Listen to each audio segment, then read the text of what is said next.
എന്തെങ്കിലും സംശയങ്ങളൊക്കെ ഇപ്പോൾ ഇവിടെ പറഞ്ഞ വിഷയത്തിൽ സംശയങ്ങളുള്ള ആളുകൾക്കൊക്കെ ചോദിക്കാനുള്ള അവസരമുണ്ട്. ഒരു ചോദ്യം, പിന്നെ മെഹ്റാജ് നോമ്പിനെ കുറിച്ച് അതിന്റെ തെളിവും ഫളലും എന്താണ്? ഈ നോമ്പിന് ഇപ്പൊ നോമ്പെടുക്കുന്നതിനെ കുറിച്ചുള്ള ഒരു ഓക്കെ നോമ്പിനെ കുറിച്ച് പിന്നെ മറ്റൊരാൾ ചോദിച്ച ചോദ്യമാണ്. അപ്പൊ അതിന്റെ തെളിവും നോമ്പെടുക്കാനുള്ളതിന്റെ തെളിവും അതിന്റെ ഫലവും എന്താണ് എന്നുള്ളൊരു ചോദ്യമുണ്ട്. അസ്സലാമു അലൈക്കും വറഹ്മത്തുള്ളാഹി.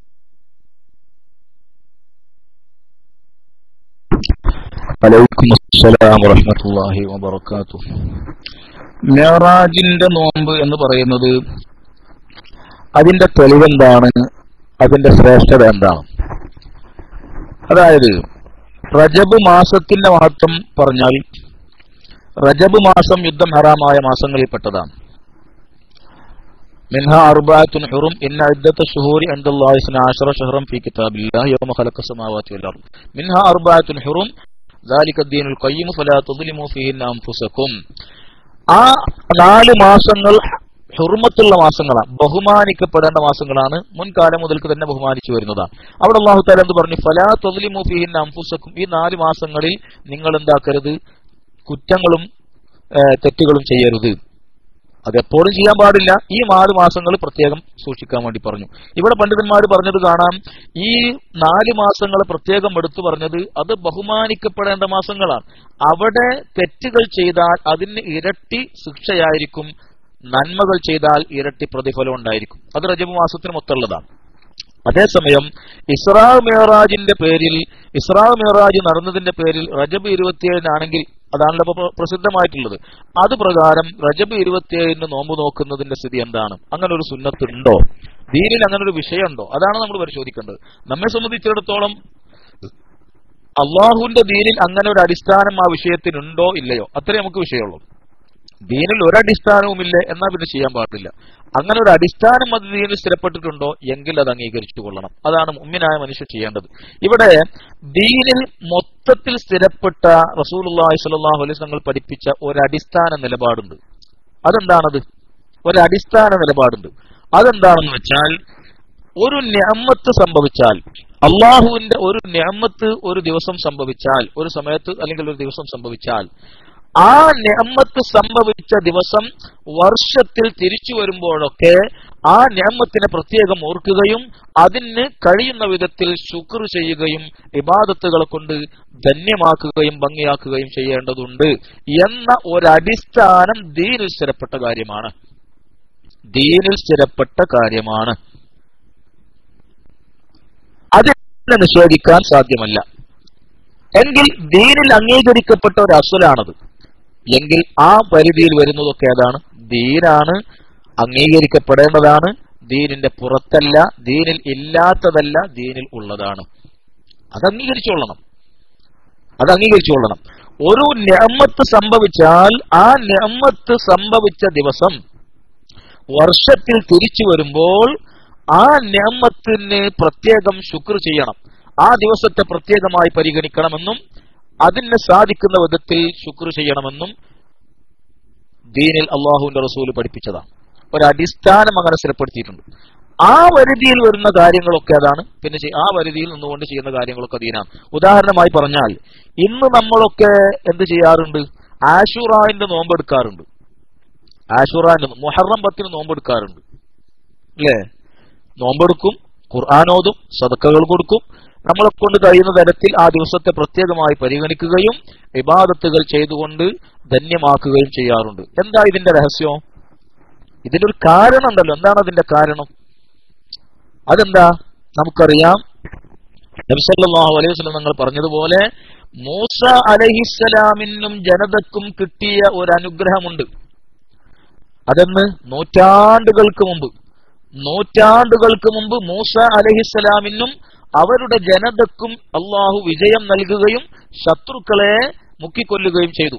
അള്ളാഹു ചെയ്തു കൊടുത്ത ഒരു വിജയമാണ്. ബദറിലുണ്ടായ വിജയം പോലെ ഒരു പ്രധാനപ്പെട്ട ഒരു രംഗമായിരുന്നു അത്. ആ നിഅമത്തിന് ശുക്റായും കൊണ്ടാണ് ഇന്നും ഖിയാമത്ത് നാൾ വരെയും മുസ്ലിമീങ്ങൾ നോമ്പെടുക്കുന്നത്. അതാ റസൂലുള്ളാഹി പഠിപ്പിച്ചത്. എന്താ അതിൽ നിന്ന് തിരിയണത്? എന്താ ഇതിൽ തിരിയണത്? നമ്മുടെ ഉമ്മത്തിന് പോലുമല്ല, നൂറ്റാണ്ടുകൾക്ക് മുമ്പ് മൂസ അലൈഹി ഇസ്ലാമിനും ജനതക്കും കിട്ടിയ നിഅമത്താണ്. ആ നിഅമത്ത് സംഭവിച്ച ദിവസം വർഷത്തിൽ ഇനി ഖിയാമത്ത് നാൾ വരെ എന്നൊക്കെ തിരിച്ചു വരുന്നോ അന്നൊക്കെയും ആ ദിവസത്തെ പ്രത്യേകമായി പരിഗണിക്കുകയും അന്ന് കഴിയുന്ന വിധത്തിലുള്ള ഇബാദത്തുകൾ ചെയ്തുകൊണ്ട് അതിനെ ഭംഗിയാക്കുകയും വേണം, ശുക്ർ അർപ്പിക്കുകയും വേണം. ഇതൊരു അടിസ്ഥാനം പഠിപ്പിച്ചതാ. അതിനാണ് റസൂലുള്ളാഹി ആ കാരണങ്ങളൊക്കെ പറഞ്ഞത്. ഇല്ലെങ്കിൽ ആശൂറാന്റെ ദിവസങ്ങൾ നോമ്പോക്കണമെന്ന് മാത്രമാണ് പറഞ്ഞാൽ മതിയല്ലോ. ആശൂറാന്റെ ദിവസം നോമ്പോക്കണമെന്ന് മാത്രമാണ് പറഞ്ഞാൽ മതിയല്ലോ. അതല്ലല്ലോ ഉണ്ടായത്. ആ വിഷയം അങ്ങോട്ട് പഠിപ്പിച്ചെന്നു. അങ്ങനെ തന്നെ അടിസ്ഥാനം പഠിപ്പിക്കല്, അങ്ങനെ തന്നെ ദീന് പഠിപ്പിക്കല്. ഓരോ കാര്യങ്ങളും ഇങ്ങനെ എണ്ണി പറയേണ്ടതില്ല. പിന്നെ ഒരാൾക്ക് നമ്മൾ വ്യക്തിപരമായി നമുക്ക് വ്യക്തിപരമായി എന്തെങ്കിലും പ്രത്യേക നിഅമത്ത് കിട്ടി നിൽക്കുക. എന്നാലോ അള്ളാഹു ചെയ്തു തന്ന നിഅമത്താണെങ്കിൽ ആ നിഅമത്താണെന്ന തിരിച്ചറിവുണ്ടെങ്കിൽ ആ നിഅമത്ത് ലഭിച്ച ദിവസം വരുമ്പോഴൊക്കെ എന്തായിരിക്കണം? എപ്പോഴും അതിന് ശുക്റുള്ളവരായിരിക്കണം. അതിന്റെ പുറമെ ആ നിഅമത്ത് ലഭിച്ച ദിവസം വരുമ്പോ അതിനെ പ്രത്യേകം സ്മരിക്കുകയും അതിനു വേണ്ടി അള്ളാഹുവിന് കഴിയുന്ന വിധത്തിൽ ശുക്ർ ചെയ്യുകയും ചെയ്യണം. അതിൽ പ്രധാനപ്പെട്ട ഒരു വിഷയമാണ് നോമ്പ് എന്ന് പറഞ്ഞാൽ. വളരെ പ്രധാനപ്പെട്ട ഇബാദത്താണ്. ആശുറാന്റെ വിഷയത്തിലും അതുപോലെയാണ് വന്നത്. അതുകൊണ്ട് നോമ്പെടുക്കാൻ കഴിയുന്നവർക്ക് നോമ്പെടുക്കാം. ഇനി നോമ്പെടുക്കാൻ കഴിഞ്ഞില്ലേ മറ്റെന്തെങ്കിലും വിഭാഗത്തിലൂടെയാണെങ്കിലോ എന്നാൽ എന്തായിരിക്കണം? അങ്ങനെ ചെയ്യാം.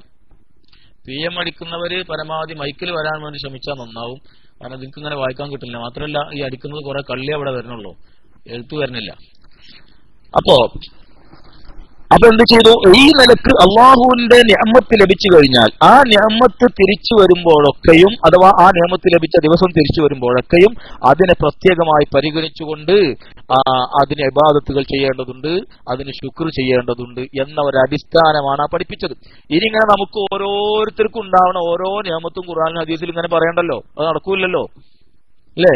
ഓരോ നിഅമത്തുകളും ഇങ്ങനെ ഒരു അടിസ്ഥാനം പഠിപ്പിച്ചു കഴിഞ്ഞാൽ പിന്നെ അത് അംഗീകരിച്ചോളാം. പിന്നെ അവിടെ ചോദ്യം ചെയ്യലല്ല.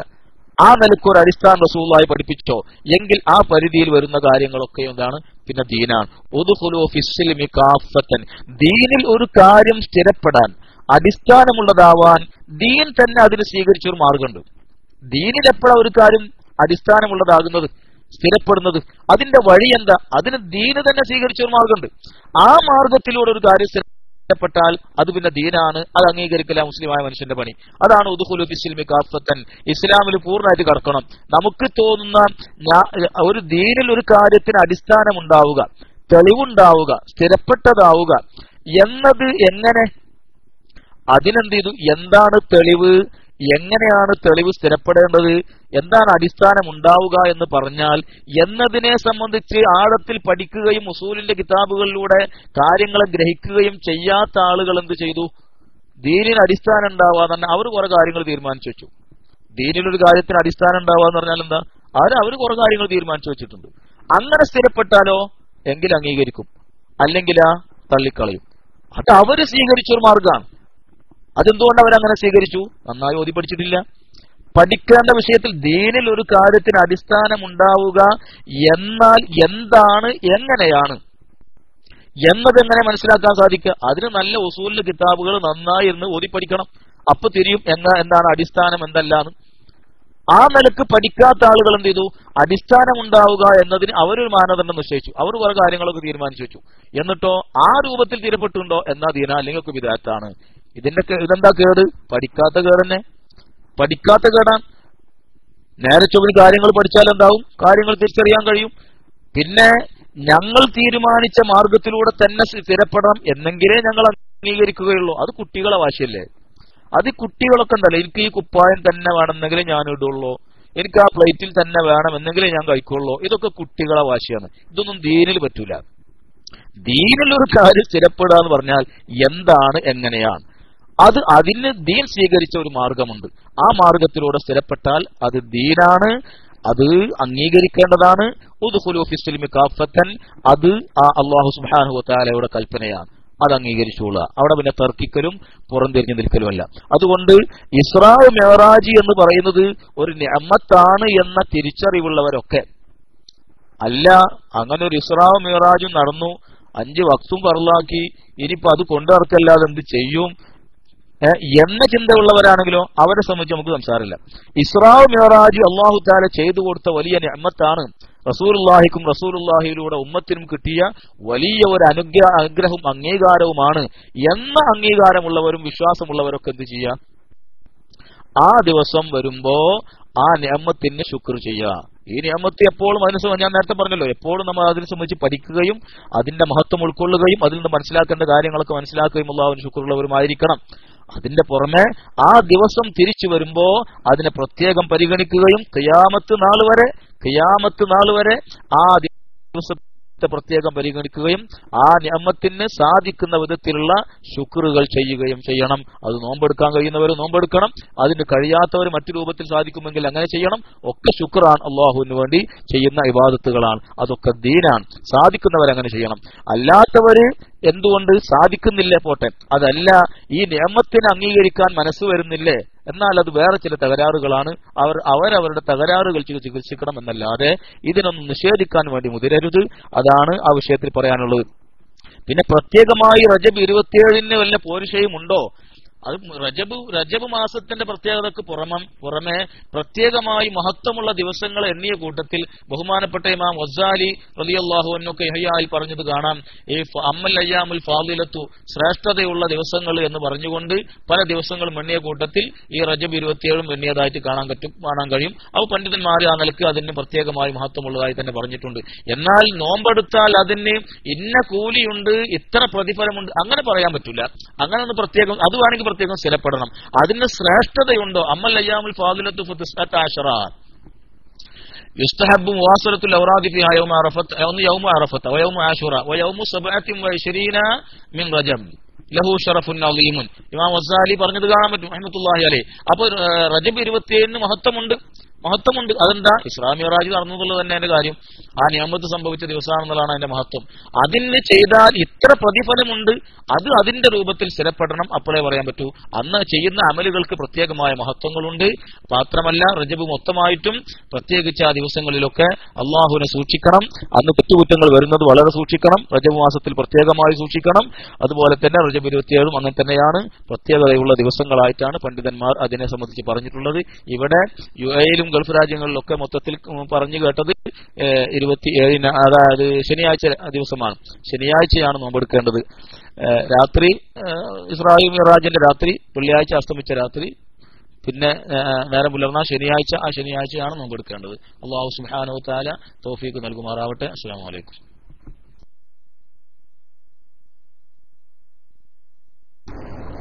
السلام عليكم ورحمة الله تعالى وبركاته. ജസാദല്ലാഹു ഫി ഇൽമിക അസ്സ വശറഫ. ഉസ്താദേ, നമ്മളിതൊക്കെ അംഗീകരിക്കുന്ന, ഇതൊക്കെ അവസരങ്ങളൊക്കെ മുതലാക്കുന്ന ഒരു വിഭാഗം ആളുകൾ. പക്ഷേ ഇപ്പം മീഡിയയിൽ കുറേ പ്രചരണം, അതിൻ്റെ ഒരു തിരുത്തിൻ്റെ ആവശ്യത്തിലാണ് ഞാൻ അതിൻ്റെ ഒരു അവ്യക്തത തിരുത്താൻ വേണ്ടിയിട്ടാണ്. ചിലതൊക്കെ ഇപ്പോൾ ഉസ്താദ് ഇതിലിപ്പോൾ ഉൾക്കൊള്ളിച്ചു. ഒന്ന്, റജബിലെ ഏതെങ്കിലും വ്യാഴം, വെള്ളി, ശനി എന്നീ ദിവസങ്ങൾ തുടർച്ചയായി ഒരാൾ നോമ്പനുഷ്ഠിച്ചാൽ 900 വർഷം ഇബാദത്ത് ചെയ്ത പ്രതിഫലം എന്നുള്ളൊന്ന്. മറ്റൊന്ന്, ഒരു അറബിയിൽ നടക്കുന്ന ഒരു അത് കൂട്ടിയോജിക്ക് വായിക്കുന്നതിൽ എന്തോ ഒരു അവ്യക്തത ഉണ്ട്. മൻസാമ സലാസത അയ്യാമി മിൻ ഷഹരി ഹറാമിൻ അൽ ഖമീസ് വൽ ജുമുഅ സബ്ത്, അങ്ങനെയൊക്കെയാണ് കൊടുത്തിട്ടുള്ളത്. കതബല്ലാഹു ലഹു ബികുല്ലി യൗമിൻ ഇബാദത്ത 900 ആമിൻ. ഇഹ്യ എന്ന് കൊടുത്തിട്ട് 237 കൊടുത്തിട്ടുള്ളത്. മറ്റൊന്നൊരു ഹദീസായിട്ട് عن أبي هريرة رضي الله عنه أن رسول الله صلى الله عليه وسلم قال من صام يوم 27 من رجب كتب الله له صيام 60 شهرا وهو اليوم الذي هبط فيه جبريل على محمد بالرسالة. അതിനിടയിൽ ഇഹ്യാ ഉലൂമുദ്ദീൻ എന്ന് കൊടുത്തിട്ടുണ്ട്. ഇതിലൊന്ന് വ്യക്തത, നമ്മൾ ഉസ്താദ് പറഞ്ഞ കാര്യങ്ങളൊക്കെ നമ്മൾ അംഗീകരിക്കുന്നതിന് കൂടെ തന്നെ ഇതിന്റെ വ്യക്തത പറഞ്ഞു തന്നായിരിക്കും. നേരത്തെ റജബ് എന്ന സംഭവം ചൂണ്ടിക്കാണിച്ചാൽ വലിയ പ്രതിഫലം ഉണ്ടെന്ന് പറഞ്ഞിട്ടുള്ള ഒരു വലിയ നടന്നിരുന്നു. ജസാക്കല്ലാഹു ഖൈറൻ.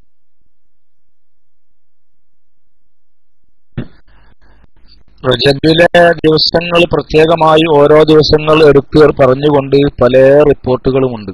ഒരു ദിവസം നോമ്പെടുത്താൽ ഇത്ര, 2 ദിവസം നോമ്പെടുത്താൽ അങ്ങനെ 30 ദിവസം വരെ എണ്ണിയും കൊണ്ട് വലിയ വലിയ പ്രതിഫലങ്ങളൊക്കെ പറഞ്ഞുകൊണ്ടുള്ള പല റിപ്പോർട്ടുകളുമുണ്ട്. ഒക്കെയും ബാത്തിലാണ്. ഒറ്റ റിപ്പോർട്ടും അതിൽ അംഗീകരിക്കപ്പെടേണ്ടതായിട്ടില്ല. വളരെ നക്കാറത്തുള്ള വളരെ ശുദ്ധത്തുള്ള ഉറഫുള്ള ഒരു ഹുജ്ജത്തിന് പറ്റുന്ന തരത്തിലുള്ളതൊന്നും അല്ല അതൊന്നും. ഒരു ഹദീസ് മാത്രമാണ് നേരത്തെ പറഞ്ഞ അബൂ ഹുറൈറ റളിയല്ലാഹു അൻഹുവിന്റെ ഹദീസ്, മൻ സാമ യൗമ സബഇൻ വഇശ്രീന മിൻ റജബ് കതബല്ലാഹു ലഹു സിയാമ 60 ശഹറൻ. ഒരു ദിവസം 27 അന്ന് റജബ് 27 അന്ന് നോമ്പെടുത്താൽ 2 മാസത്തെ 60 ദിവസത്തെ കൂലി അല്ലാഹു തആല എന്ത് ചെയ്യും? നൽകും, നോമ്പോറ്റതായിട്ട് എഴുതും എന്ന് എന്ത് ചെയ്തിട്ടുണ്ട്? ഒരു റിപ്പോർട്ടുണ്ട്. ആ റിപ്പോർട്ടും ലൈഫ് തന്നെയാണ്. പക്ഷേ ഫളായിലുൽ അമാലുകളിൽ അംഗീകരിക്കപ്പെടാവുന്ന ഒരു ചെറിയ നിലവാരം അതിനുണ്ട്. ഫളായിലുൽ അമാൽ എന്ന് പറഞ്ഞാൽ ഇപ്പോൾ ഒരു വിഷയത്തിന്റെ ഹുക്കുമുകൾ പറയുക, അഹ്കാമുകൾ സ്ഥിരപ്പെടാനുള്ള രൂപത്തിലല്ല ഫളായിലുകളിൽ സ്ഥിരപ്പെടുക. ഫളായിലിൽ സ്ഥിരപ്പെടാൻ ലൈഫായ ഹദീസുകളും എന്ത് ചെയ്യാം? പ്രത്യേക ചില നിബന്ധനകൾ പ്രകാരം ലൈഫായ ഹദീസുകളും ഫളായിലിൽ സ്വീകരിക്കപ്പെടുമെന്നാണ് ഹദീസിന്റെ പണ്ഡിതന്മാരുടെ നിലപാട്. ഹദീസിന്റെ പണ്ഡിതന്മാരുടെ നിലപാടതാണ്. ഫളായിലുൽ അമാലുകൾ എന്ത് ചെയ്യാൻ പറ്റും? അതുപോലെയുള്ള തർഗീബ് തർഹീബ്, സാലിഹായ അമലുകൾ ചെയ്യാൻ പ്രേരിപ്പിക്കുന്ന കാര്യങ്ങൾ, കുറ്റകൃത്യങ്ങൾ തെറ്റുകളെ തൊട്ട് അകന്നു നിൽക്കാൻ വേണ്ടി അതിനെ പേടിപ്പിക്കുന്ന കാര്യങ്ങൾ, അത്തരം വിഷയങ്ങളൊക്കെ പറയുന്നിടത്ത് ലൈഫായ ഹദീസുകളും തെളിവാണ്, അംഗീകരിക്കപ്പെടാവുന്നതാണ്. അതാണ് ഉസൂലിന്റെ നിലപാട്. ഹദീസിന്റെ പണ്ഡിതന്മാരുടെ നിലപാടതാണ്. മറ്റു ചിലരൊക്കെ പലതും പറയാറുണ്ട്, അത് വീരക്കേടാണ്. അതേസമയം ആ കൂട്ടത്തിൽ പെടുത്താവുന്ന ഒരു റിപ്പോർട്ടാണുള്ളത്. അതാണ് ഇപ്പോൾ നേരത്തെ അബൂ ഹുറൈറ റളിയല്ലാഹു അൻഹുവിന്റെ ഹദീസ്, റജബ് 27 നോമ്പ് അനുഷ്ഠിച്ചാൽ എന്ത് ചെയ്യാൻ പറ്റുന്നുണ്ട്? 60 ദിവസത്തെ നോമ്പിന്റെ പ്രതിഫലം എഴുതുന്നതാണ്. ഇത് ലൈഫ് തന്നെയാണെങ്കിലും ഫളായിലുൽ അമാൽ പരിഗണിക്കാവുന്ന ഹാദ അജ്വദുഹ എന്ന് ഇബ്നു ഹജറുൽ അസ്ഖലാനി തങ്ങൾ പറഞ്ഞത് കാണാൻ പറ്റും. ഇത് മൊത്തം റിവായത്തുകൾ പലതും ഉണ്ടെങ്കിൽ അതൊക്കെ പോക്കാണ്. അക്കൂട്ടത്തിൽ പരിഗണിക്കപ്പെടാവുന്ന ഒരൊറ്റ റിപ്പോർട്ട്, ലൈഫാണെങ്കിലും പരിഗണിക്കപ്പെടാവുന്ന ഒരു റിപ്പോർട്ട് ഇത് മാത്രമാണുള്ളത്. അതുകൊണ്ട് ആ റിപ്പോർട്ട് പിടിച്ചുകൊണ്ട് ഉണ്ടാക്കാം, ആ ഫളായിൽ പ്രതീക്ഷിച്ചുകൊണ്ട് ചെയ്യാവുന്നതാണ് അത്തരമുള്ള കാര്യത്തിൽ. പിന്നെ ഓരോ ദിവസങ്ങളെ സംബന്ധിച്ചും പല റിപ്പോർട്ടുകൾ വന്നിട്ടുണ്ട്. അതൊക്കെ പല ആളുകളും കെട്ടിത്തറച്ചുണ്ടാക്കിയതാണ്. അബുൽ ബറക്കാത്ത് ഹിബത്തുല്ലാഹിബിനുൽ മുബാറക് സിഖ്തി എന്ന് പറയുന്ന ഒരുത്തൻ വല്ലാതെ കെട്ടിപ്പറഞ്ഞുണ്ടാക്കിയിട്ടുണ്ട്. അയാളുടെ പണി എന്താന്ന് വെച്ചാല്, അയാളുടെ ജോലി എന്താന്ന് വെച്ചാല് വലിയ വലിയ മഹാന്മാരുടെ പേരിൽ എന്ത് ചെയ്യുക? അവരുടെ പേരിൽ സനദ് ഉണ്ടാക്കിയിട്ട് ഇതിങ്ങനെ അടിച്ചുവിടാം. വലിയ വലിയ ആളുകളുടെ മഹാന്മാരുടെ അംഗീകരിക്കപ്പെടാവുന്ന സനദുകൾ കൂട്ടിയോജിപ്പിണ്ടാക്കിയിട്ട് എന്ത് ചെയ്യുക? ഇയാൾ കുറെ കെട്ടിച്ചമച്ചുണ്ടാക്കിയിട്ട് ഇത് പുറത്തു പറയല്, പഠിപ്പിക്കലാണ് ഇയാളുടെ പണി. ഇത് കൊണ്ടുവരുന്നോന് പലർക്കും ഇത് ഫിറ്റാവുകയാണല്ലേ. ഇത് കൊണ്ടുവരുന്നവൻ ആരാണ്? അതാരാ? അത് ഇതേമാതിരി ഒരു അബുൽ ബറക്കാത്ത് എന്ന് വലിയ പേരും കുപ്പായം താടിയുള്ള ഒരാളാണ്, വലിയ പേരാണ്. എന്നിട്ട് ഇബ്നു ഹജറുൽ അസ്ഖലാനി തങ്ങൾ പറഞ്ഞിട്ട് ലാ ബാറക്കല്ലാഹു ഫീ ബഹാനക്കല്ലാഹു ബർക്കത്തി ആയിരിക്കട്ടെ എന്ന് പറഞ്ഞിട്ടുണ്ട്. അത്രയും വലിയ തെറ്റാണ് ആൾ ചെയ്തത്. ഇയാളുടെ പണി എന്താ? വലിയ വലിയ ആളുകളുടെ പേരിൽ എന്ത് ചെയ്യുക? സനദാണ് ഉണ്ടാക്കുക. എന്നിട്ട് ഇപ്പൊ നാളൊരാൾ വായിച്ചില്ല, ഖാദിരി തരീഖത്തൊക്കെ ഇങ്ങനെ വായിക്കുന്നിട്ടില്ലേ? ഇങ്ങനെ തരീഖത്ത് വലിയ വലിയ ആളുകളുടെ പേരിൽ എന്താക്കുക? സനദാണ് ഉണ്ടാക്കുക. എന്നിട്ട് അതിന്റെ അപ്പുറത്ത് കൊണ്ടുപോയിട്ട് ആ അറ്റത്ത് കൊണ്ടുപോയിട്ട് ഇയാൾ കെട്ടിച്ചമച്ചുണ്ടാക്കുന്ന നുണ അവിടെ അങ്ങോട്ട് ഫിറ്റാക്കുക. ഇത് പ്രത്യക്ഷത്തിൽ കണ്ടാലോ സഹിയായ സനദ്, വലിയ വലിയ മഹാന്മാരിൽ നിന്ന് റിപ്പോർട്ട് വരുന്നതോ വലിയ വലിയ കാര്യങ്ങൾ. മാഷാ അല്ലാഹ്. ഇത് കേൾക്കുമ്പോൾ ആളുകൾ എന്താവും? സാധാരണക്കാര്, പണ്ട് ശംസുല്ലമ പറഞ്ഞ കുറെ ആൾക്കാരുണ്ടല്ലോ, അവരൊക്കെ എന്താവും? ഇതിലിങ്ങനെ വഞ്ചിതരായി പോകും. വാസ്തവത്തിൽ ഇതെന്താണ്? ഇത് പറഞ്ഞ മുതലേതാ? ആ മുത്ത് അത്ര പറ്റൂലല്ലോ, അയാളതിന് പറ്റൂല. അതുകൊണ്ട് ആ റിപ്പോർട്ടുകളൊക്കെയും കള്ളത്തരങ്ങളാണ്. അത് പണ്ഡിതന്മാർ വിശദീകരിച്ചിട്ടുണ്ട്. അക്കൂട്ടത്തിൽ പരിഗണിക്കപ്പെടാവുന്ന ഒരൊറ്റ ഹദീസ് ഇത് മാത്രമാണല്ലോ. അതും ലൈഫാണെങ്കിലും ഫളായിലുൽ അമാൽ പരിഗണിക്കപ്പെടാവുന്ന നിലവാരം അതിനുണ്ട്. അതാണ് ഇമാം ഗസാലി കദർത്ത് പറഞ്ഞിട്ടുള്ളത്. അസ്സലാമു അലൈക്കും.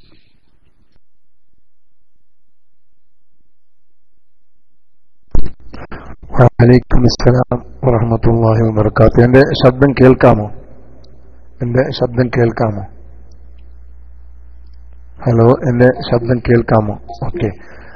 ഉസ്താദെ, എനിക്കൊരു ചോദ്യം ചോദിക്കാനുള്ളത്, നമ്മളെ പിന്നെ ഇപ്പൊ ഇവിടെ റജബ് മാസം തുടങ്ങിയ തന്നെ അല്ലാഹുമ്മ ബാരിക് ലനാ ഫീ റജബ് വ ശഅബാൻ വ ബല്ലിഗ്നാ റമളാൻ എന്നുള്ള ദുആ, അത് പിന്നെ വാട്സപ്പിലും മറ്റുമൊക്കെ എല്ലാ സ്ഥലത്തും കാണുന്നുണ്ട്. നല്ല പുത്തൻവാദികളും മറ്റുമൊക്കെ പിന്നെ പറയുന്നുണ്ട് അത് ഹദീസ് ലൈഫാണ്, അങ്ങനെയൊന്നുമില്ല.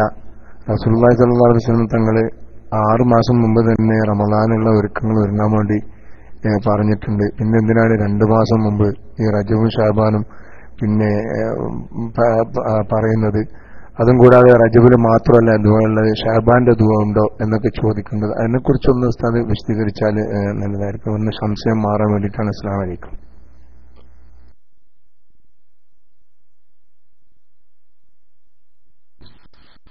വഅലൈക്കും അസ്സലാം വറഹ്മത്തുള്ളാഹി. ഇത് ഇങ്ങനെ ഒരു ദുആ പല ഹദീസുകളിലും വന്നിട്ടുണ്ട്. ആ ഹദീസിനും ഈ പറഞ്ഞതുപോലെയുള്ള ചില തകരാറുകളൊക്കെ ഉണ്ട്. ഇങ്ങനെ ഒരു ഹദീസ് ഇങ്ങനെ അല്ലാഹുമ്മ ബാരിക് ലനാ ഫീ റജബി വ ശഅബാൻ വബല്ലിഗ്നാ റമളാൻ എന്ന് പറയുന്ന ഒരു ദുആ പല ഹദീസുകളിലും വന്നിട്ടൊക്കെ ഉണ്ട്. പക്ഷെ അത് ഏതാണ്? ആ ഹദീസുകളും തെളിവ് എന്ന് പറയുന്ന നിലവാരം അതിനില്ല. നേരത്തെ പറഞ്ഞതുപോലെയുള്ള കുറവുകളൊക്കെ അതിനുണ്ട്. അതേസമയം നബി സല്ലല്ലാഹു അലൈഹി വസല്ലമ തങ്ങൾ അങ്ങനെ പഠിപ്പിച്ച ഒരു ദുആ എന്ന നിലക്ക് അത് തെളിവിന് പറ്റില്ല എന്നുള്ളൂ. അത്രയുള്ളതിന്റെ കാര്യം. ദുആ ചെയ്യാൻ അള്ളാഹിനോട് എന്താക്കാം, നമുക്ക് വേണ്ടതൊക്കെ ദുആ ചെയ്യാലോ. അതിപ്പോ ഹദീസിൽ വന്നില്ല എന്നൊക്കെ ഒറ്റ ഇപ്പൊ ഹദീസിൽ വന്നത് കൊണ്ട് അങ്ങനെ ദ്വാരക്കാൻ പാടില്ല. ഇനി ഹദീസിൽ ഒന്നും വന്നില്ല എന്നൊക്കെ, ലൈഫിലും വന്നില്ല, സഹീഹിലും വന്നില്ല, ഒന്നും വന്നില്ല. എന്നാ പിന്നെ റജബിൽ പഠിച്ചവനെ ബർക്കത്തിയാണ് ദ്വാരക്കാൻ പാടില്ലേ? അതില്ലേ? ദുആ പഠിച്ചവനെ നമുക്ക് വേണ്ടതൊക്കെ ദ്വാരക്കാലോ. പഠിച്ചവനെ റജബും മാസമാണ്, ശ്രേഷ്ഠതയുള്ള മാസമാണല്ലോ റജബ്. ശ്രേഷ്ഠതയുണ്ട്, ഷഹറുൽ ഹറാമാണല്ലോ. അല്ലാഹു തആല പ്രത്യേകമായി ബഹുമാനിച്ചിട്ടുള്ള അമിൻഹ അർബഅത്തുൻ ഹുറുമുൻ, 6 മാസങ്ങൾ ഹുർമത്തുള്ള മാസങ്ങളാണ്. അല്ല 4 മാസങ്ങൾ, അതിൽ പ്രധാനപ്പെട്ട ഒരു മാസമാണ് ഇത്. 4 മാസങ്ങളിൽ പെട്ടതാണ് റജബ് മാസം. അപ്പൊ അതിന് മഹത്വമുണ്ട്. ആ മഹാമാസത്തിൽ എനിക്ക് ബർക്കത്തിയാണ് എന്ന് പറഞ്ഞാൽ എന്താ? അതാണ് കുഴപ്പം. ഈ ബർക്കത്ത് ചെയ്യാന്നുണ്ടെങ്കിൽ സാധുക്കൾ ചിന്തിക്കണം, നല്ലോണം ബാങ്ക് അക്കൗണ്ടൊക്കെ നല്ലോണം കൂടുതൽ വേണേ, കച്ചവടമൊക്കെ നല്ല മെച്ചപ്പെടണേ. അതല്ല ബർക്കത്ത്. മാസത്തിൽ ബർക്കത്ത് എന്താ ചെയ്യ? ബർക്കത്ത് ഉണ്ടാവാന്ന് പറഞ്ഞാൽ റജബ് മാസത്തിൽ ചോദിക്കുന്ന ബർക്കത്ത് അതല്ല. അത് ഫലാ തുളിമു ഫീഹിന്ന അൻഫുസക്കും എന്ന് പറഞ്ഞതാണ്.